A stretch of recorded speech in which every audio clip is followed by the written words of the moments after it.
자, 그 다음 질문은요. 네. 비만에 관련된 이야기가 있었거든요.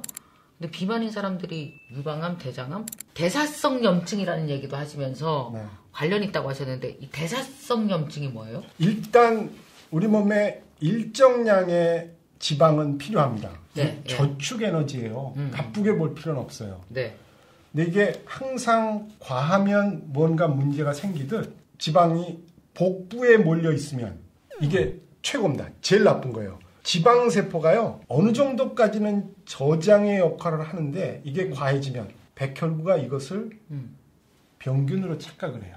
적이라고 판단을 해요. 아, 백혈구가? 그리고 공격을 시작해요. 백혈구가 그렇게 반응을 하면 이걸 우리가 염증이라는 단어로 이제 해석을 하는데, 염증 하면 균이 들어와야 될 거 아니에요. 그렇죠. 균 없이도 염증 반응이 나타날 수 있어요. 이거를 정상 지방세포보다 많아질 경우 이거를 공격하는 요 파라다임을 대사성 염증이라고 합니다. 이게 이때 쏟아져 나오는 물질이 뭐예요? 여러분들이 알고 계시는 모든 성인병, 고혈압, 당뇨, 암, 치매, 어쩌고 저쩌고 전부의 다 원인이 돼요. 그러니까 두 축이 있는데요. 조금 아까 나왔던 활성산소가 그 모든 거를 책임지고 있고, 대사성 염증이 또 축을 이룹니다. 그러니까 두 가지를 잘 컨트롤하시면 적어도 10년 더 보장합니다. 수명. 그러니까 이 두 개를 잘 관리하는 사람, 그 사람이 건강한 사람이에요. 그러니까 어떻게 해서든지 뭐 걷던 뛰던 뭐 덜 먹던 방법 마음대로 하십시오. 단 틀림없는 건 대사성 염증만 안 만들면, 그것만 잡으면. 그러니까 교수님 말씀 들어보면 이게 우리가 의학적으로 몸이 아픈 것이 이게 다 어디로부터 여긴 따로 아프고 여긴 요래서 따로 아픈 것이 아니라 다 연결이 돼 있는 거군요. 네.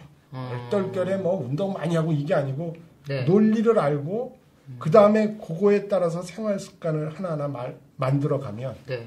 의외로 건강해지는 건 그렇게 먼 얘기는 아닌 것 같아요. 그거 걸리면 어떡하나 매일 걱정만 하지 말고 이렇게 노력을. 운동에 대한 중요성도 꽤 말씀을 많이 하셨어요. 네. 심폐기능 좋아지고 관절도 좋아지고 근육도 생기고 다 일반적인 얘기에다가 네. 전혀 새로운 얘기 하나를 더 알려드리면 네. 아까 말씀드렸던 대사성 염증이 우리의 공공의 적이에요. 네. 염증, 이건 염증을 억제시키면 되거든요. 네. 근데 이거는 운동을 하면 부신에서 나오는 호르몬이 있어요. 네. 부신 피질호르몬이라고 이놈이 하는 일이 피부의 염증 반응 없애는 일이에요. 그 부신 피질호르몬이 운동을 하면 기어나와요. 운동 안 하면 안 나와요? 나오기도 하지만 그렇게 효과적으로 안 나와요. 아, 운동을 해야 효과적으로 하면 나온다. 잘 나와요. 운동을 하면 물론 비만에 있던 지방도 쓰니까 없어지겠죠. 그렇죠. 심장도 좋아지겠죠. 그렇죠. 근데 이렇게 다 좋아지지만 원칙적으로는 염증을 없애주는 것이 치료 효과로는 왕이에요. 그러니까 운동을 끊임없이 하면 대사성 염증을 가지고 있더라도 뭐 안 가지고 있으면 생기지도 않게 만들어주는, 이렇게 체계적으로 생각하면 운동할 때 그래 나온다, 부신피질 나온다, 대사성 없앤다, 없애. 대사성 없애만 없기만 하면 그 다음부터는 완전히 건강해지는 거죠. 치매 말이에요. 네. 다들 되게 걱정하고, 이 치매가 옛날에도 있었을 텐데 오래 살아서 더 생기는 병일 수도 있을 것 같아요. 저는 그게 아주 중요한 말씀이라고 생각하는데요. 그래요? 치매 좀 얘기해 주세요. 네. 과천 대공원에 가면 네. 사자 살아요. 걔네들 수명이 30년이에요. 꽤 오래 살잖아요. 실제로 야생의 사바나에 가보면 세렝게티 사자 15년 살아요. 이들을 대공원에다 가둬놓고 잘 먹이고 병 나면 고쳐주고 싸우지도 않고 잘 케어하면 수명이 2배로 늘어요. 그러니까 병 치료를 잘하니까 늘어난 거군요. 그러면 걔네들이 마지막에 뭘로 죽냐면요. 뭘로 죽어요? 암으로 죽어요.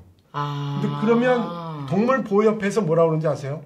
그럴 줄 알았어. 이게 뭘 먹였길래 화학조미료 뭐 넣은 거 아니야? 그러니까 암이 생기지.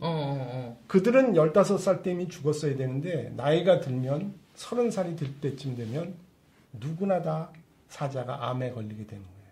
우리는 옛날에는 60살 살면 굉장히 오래 사시는 거고 70, 80 되면 장수한 거잖아요. 이제는 그렇죠. 100살 가는 거예요. 그 이후에는 뇌세포가 준비가 안 됐어요. 뇌세포가 준비가 안 된 거구나. 안 되고 옆에서 살려만 놓으니까 어쩔 수 없이 치매는 오게 되죠. 그러니까 뭐 어쩔 수 없는. 그러니까 진짜 100세, 120세가 맞느냐. 네. 요즘번에 사이언스라고 하는 굉장히 중요한 과학 잡지에 이런 말이 나왔는데요. 105세가 되면 네. 더 이상 늙지 않는데요. 피부의 노화가 105세 되면 정지? 야 진짜 짜증나게 해도 너무한다 그러고 더 이상 늙지 않는. 그 사이언스에 나온 논문이 참 인상 깊었어요. 야, 105세가 되면 세포도 납다운이구나.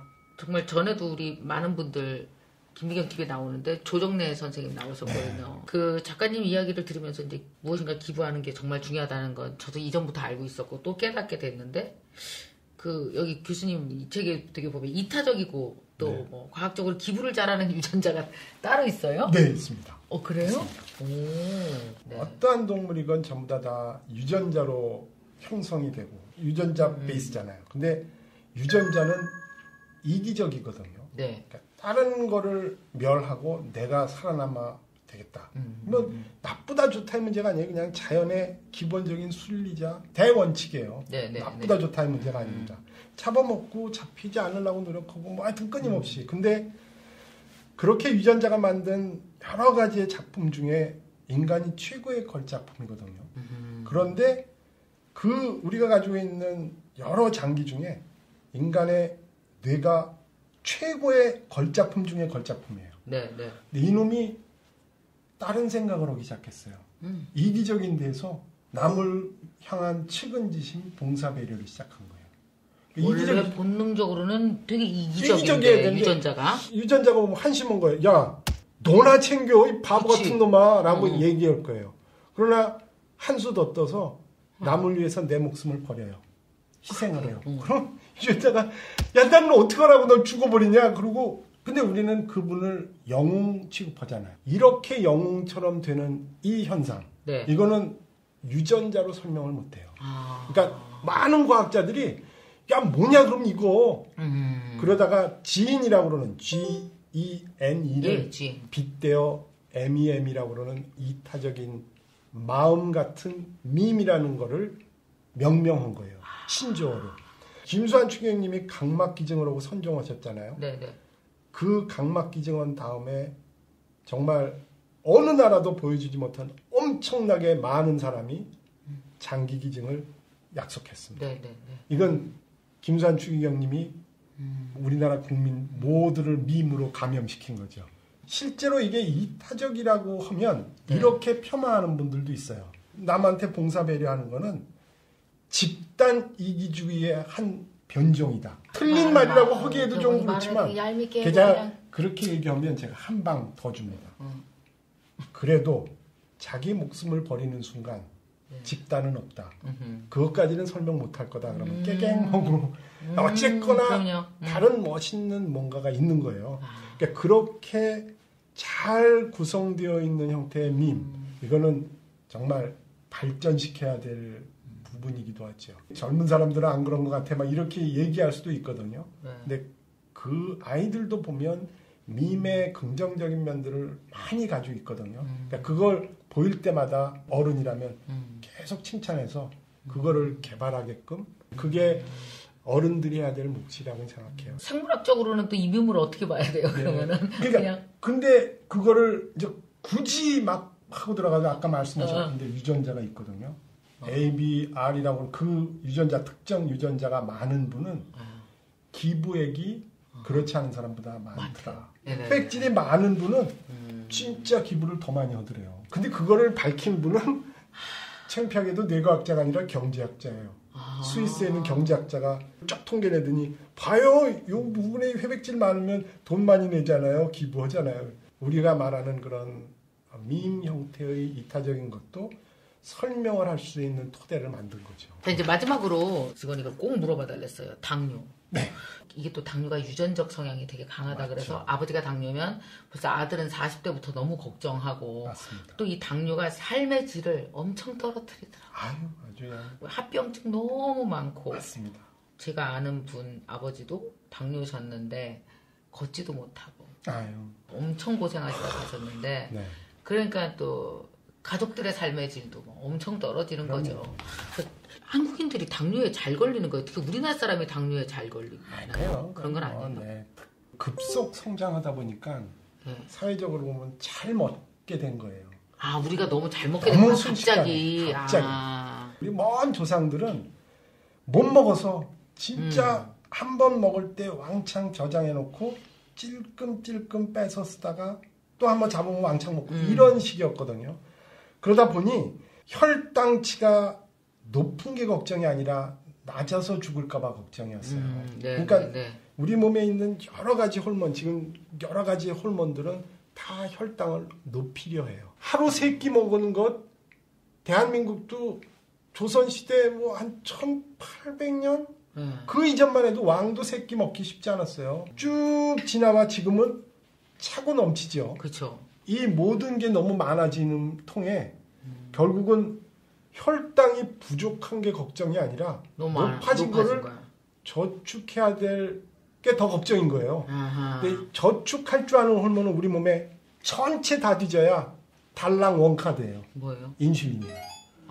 얘 말고는 나머지 다 내다 쓰기 바빠요. 인슐린과 같은 일을 할 줄 아는 호르몬이 하나만 더 있었어도 전 세계 당뇨병은 없었을 거예요. 그럼 어떻게 해야 돼요? 당뇨병 어떻게 예방하거나 그러니까 뭘 조심해야 돼요? 말씀드린 이 모든 게 결국은 다 뭉뚱거리면 또 염증이에요. 대사성 염증 아까 그렇죠, 말씀하신 거. 맞습니다. 네, 네. 그렇게 대사성 염증 때문에 당뇨병의 합병증도 도미노처럼 계속 만들어지는 거니까 운동을 해서 식이요법과 그래서 운동을 얘기하는 거예요. 식이요법 운동법이구나. 그러면 염증을 가라앉힐 수 있거든요. 원천 봉쇄할 수 있어요.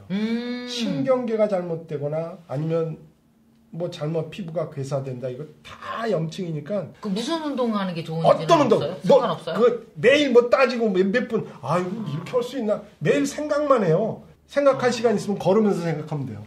계속 걸으면서 생각하면 그게 운동일 겁니다. 자, 교수님 오늘 너무 감사하고요. 제가 맺은 말에서 교수님 책이 너무 좋아서 이걸 꼭 여러분께 읽어드리고 마치려고 하는데요. 자, 여러분 좀 읽어드리겠습니다. 지구의 총 생물량 중 인간이 차지하는 비율은 겨우 0.01%입니다. 네.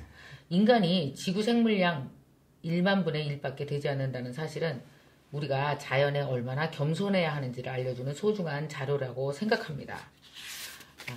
이 책에서는 인간이 지구의 모든 것을 독차지하려는 게 잘못됐음을 전하고자 했습니다. 지금이라도 늦지 않았으니 지구의 생물과 환경에 대해서 정확히 파악하고 다른 생명체와 더불어 살아갈 궁리를 하는 것이 올바른 판단입니다. 이 책을 읽으면서 제 느낌은 교수님이 원하시는 인간의 인문학과 과학의 경계를 이렇게 넘나들어서 생물학적인 인간을 좀 더 쉽게 일반인들에게 알리고자 하셨던 그 30년간의 마음이 잘 담겨져 있는 것 같고요. 정말 저처럼 의학에 대해서 전혀 모르는 사람이 충분히 잘 이해했고요. 김미경 TV의 구독자분들은 거의 1년 반 정도 만에 의뢰 교수님은 처음 나오신 거예요. 어우야. 그래서 너무너무 재밌게 들었고 아마 관심을 확 가지실 것으로. 아이고 다행이네요.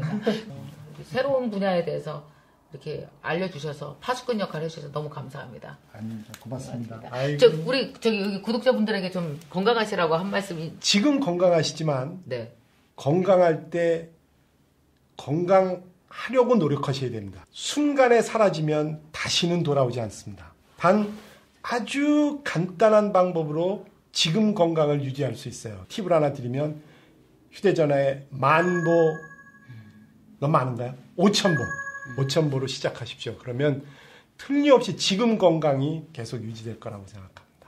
제발 그래주세요. 네, 고맙습니다. 교수님 너무 감사합니다. 오늘 감사합니다. 네. 영광입니다. 집사람한테 이제 드디어 저는 악수했습니다. 너무 귀여우셔 집사람한테. 집사람이 그랬어요. 그 김미경 그분 맞아? 막 몇 번을 하고 그랬어요. 그래서도 그냥 이제 폼 좀 잡았습니다. 어깨 딱. 자, 그러면요.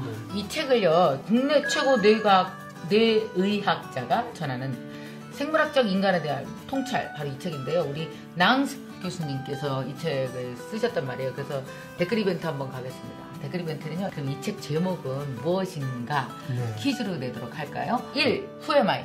2. Where am I? 3. What am I? 자, 나은식 교수님이 쓰신 이 책 제목은 무엇일까요? 여러분 댓글로 달아주시면 10분 추첨해서 저희가 이 책 보내드리도록 하겠습니다. 감사합니다.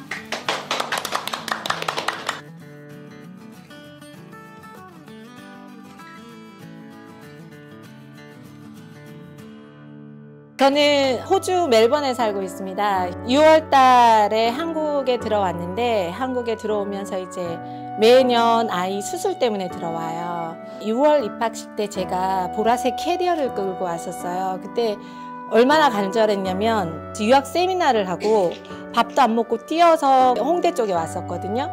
그때 제가 말씀드린 게 살고 싶어서 왔다고 그랬었어요. 누구나 살지만 어떻게 사느냐가 다르잖아요. 그때는 살고 싶어서 왔는데 제가 장학생이 되면서 이제는 잘 살 수 있을 것 같아요. 모든 게 감사한데 이제 가장 크게 감사한 건 남 탓을 하는 게 거의 이제 없어진 것 같아요. 정말 많이 즐기고 싶고 이렇게 와서 너무너무 행복한 시침입니다.